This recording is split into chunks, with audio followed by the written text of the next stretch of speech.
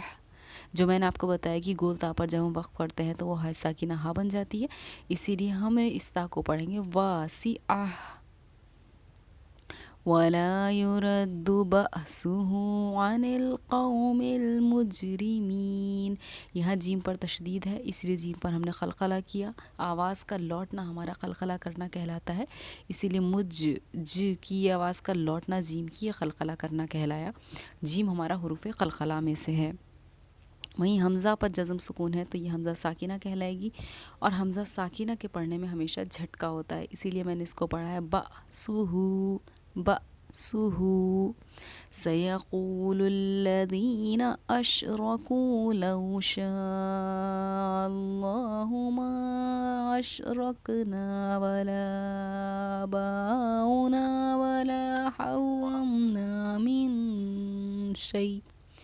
یہاں حروف مدہ کے بعد حمزہ اسی کلمے میں ہے، یعنی اسی الفاظ میں ہے. شاء ہمارا ایک ہی الفاظ ہے.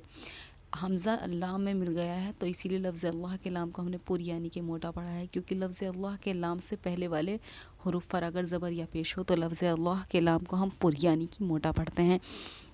اسی لیے ہم نے اس کو پڑھا شاء اللہ. شاء کو ہم نے کیوں زیادہ کھینچا؟ کیونکہ حروف مدہ کے بعد حمزہ اگر اسی کلمے میں ہو، یعنی دونوں سیم الفاظ میں ہی ہوں، تو حروف مدہ ہمارا مد متصل کہلاتا ہے، اور اس کو 4 الف کی مقدار کے برابر ہم کھینچ کر پڑھتے ہیں. وہیں اس والے حروف مدہ کے بعد حمزہ دوسرے کلمے میں ہے. ما ایک الفاظ ہے اور اشرکنا دوسرا الفاظ ہے، تو اس کنڈیشن میں ہم حروف مدہ کو 2.5 الف کی مقدار کے برابر کھینچ کر پڑھیں گے. نام ہے اس کا مد منفصل.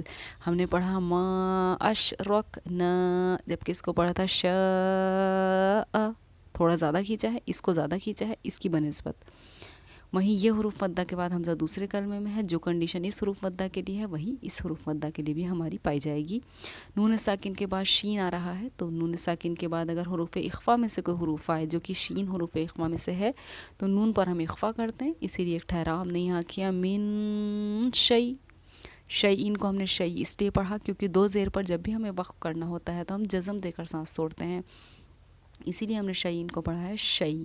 وقف مطلق کی یہاں علامت ہے، یہاں پر وقف کیا جا سکتا ہے.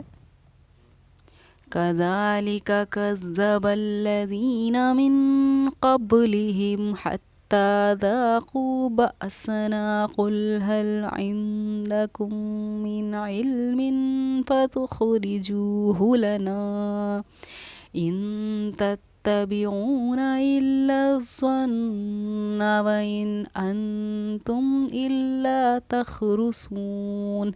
اس کو سمجھیے، یہ بھی نون ساکن ہے اور یہ بھی نون ساکن ہے. یہاں میں نے اس نون کو سمپل ظاہر کر کے آگے بڑھی، کوئی ٹھہراؤ میں نے اس نون پر نہیں کیا. اس کو میں نے پڑھا ہے وَإِنْ أَنْتُمْ. وَإِنْ أَنْتُمْ کیوں بھائی؟ سوال یہ ہوتا ہے کہ میں نے اس نون ساکن پر وقف کیوں نہیں کیا، اس پر ہم نے اخفا کیوں نہیں کیا، ٹھہراؤ کیوں نہیں کیا؟ وہ اس لیے کیونکہ نون ساکن کے بعد حروف اخفا نہیں ہے، نون ساکن کے بعد حروف حلقی ہیں.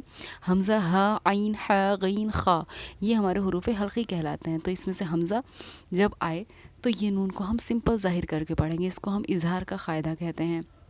تنوین اور نون ساکن کا بہت ہی بڑا رول ہے قواعد میں. کئی سارے قاعدے تنوین اور نون ساکن کی بنا پر ہی طے کیے جاتے ہیں، اسی لیے ان قاعدوں کو یاد کرنا بہت ضروری ہوتا ہے.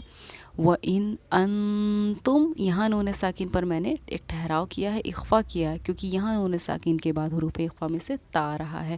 تو اس فرق کو جانیے کہ کس نون ساکن پر ہمیں ٹھہرنا ہے، اخفا کرنا ہے، اور کس نون ساکن پر نون کو سمپل ظاہر کر کے آگے بڑھنا ہے. کہاں اظہار کا قاعدہ ہے، کہاں اخفا کا قاعدہ ہے.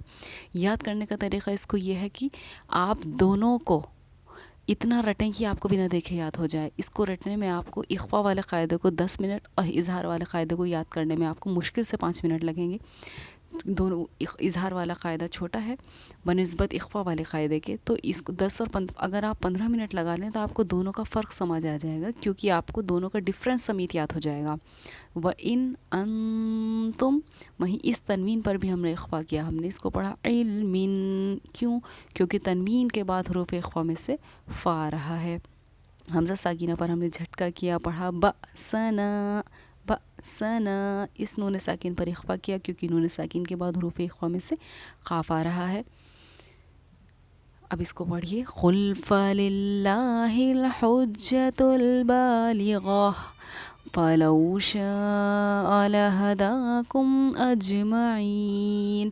یہاں لفظ اللہ کے لام سے پہلے زیر آ رہا ہے، دیکھیے بیچ والے لام کو دیکھنا ہے ہمیں، بیچ والے لام سے پہلے یہاں زیر آ رہا ہے۔ آپ سوچیں گے کہ یہاں پر تو زبر ہے تو ہم نے اس کو موٹا کیوں نہیں پڑھا، لیکن یہاں تو زیر ہے نا، اس کے جسٹ پیچھے جو ہے وہ زیر ہے، اسی لیے ہم نے اس کو باریک پڑھا ہے، لفظ اللہ کو پڑھا ہے فَلِلَّهِ، فَلِلَّهِ۔ وہیں گوتا پر ہم نے وقف کیا تو وہ ہائے ساکینہ ہا پر بن گئی، ہم نے اس کو پڑھا ہے بالغہ۔ جیم پر کیونکہ جزم سکون ہے، یہ حروف قلقلہ میں سے ہے، تو ہم نے اس کو بالکل کلیئر ظاہر کر کے پڑھا ہے، قلقلہ کیا ہے، اجمعین، اجمعین۔ قُلْ هَلُمَّ شُهَدَاءَكُمُ الَّذِينَ يَشْهَدُونَ أَنَّ اللَّهَ حَرَّمَ هَذَا فَإِن شَهِدُوا فَلَا تَشْهَدْ مَعَهُمْ۔ جس طرح جیم حروف قلقلہ میں سے ہے اسی طرح دال بھی حروف قلقلہ میں سے ہے، کب؟ جب قاف طا با جیم دال ان حروفوں پر جزم سکون ہو، اور دیکھیے یہاں جیم دال ساکن پر ہمارا جزم سکون ہے تو ہم نے اس پر بھی قلقلہ کیا، ہم نے اس کو پڑھا تشہد، تشہد، د، یہ آواز کا لوٹنا ہمارا قلقلہ کرنا کہلاتا ہے۔ اس کو دیکھیے فَإِن، نون ساکن پر ہم نے اخفا کیا کیونکہ نون ساکن کے بعد حروف اخفا میں سے شین آ رہا ہے، میم پر تشدید تھی تو ہم نے غنہ کیا کیونکہ نون یا میم پر تشدید ہو تو غنہ ہوگا۔ وَلَا تَتَّبِعْ أَهْوَاءَ الَّذِينَ كَذَّبُوا بِآيَاتِنَا وَالَّذِينَ لَا يُؤْمِنُونَ بِالْآخِرَةِ وَهُمْ بِرَبِّهِمْ يَعْدِلُونَ۔ یاد رکھیے کہ آئین کو بالکل صاف ظاہر کرنا ہے، یا عدلون، یا عدلون۔ واو ساکن سے پہلے پیش ہے تو واو حروف مدہ کہلائے گی، اور ایک الف کی مقدار کے برابر ہم لام وام پیش لو کو کھینچ کر پڑھیں گے۔ یا پہ جزم سکون ہے اور یا ساکن سے پہلے زیر ہے تو یا حروف مدہ کہلائے گی، اور ایک الف کی برابر ہم زال یا زی کو کھینچ کر پڑھیں گے۔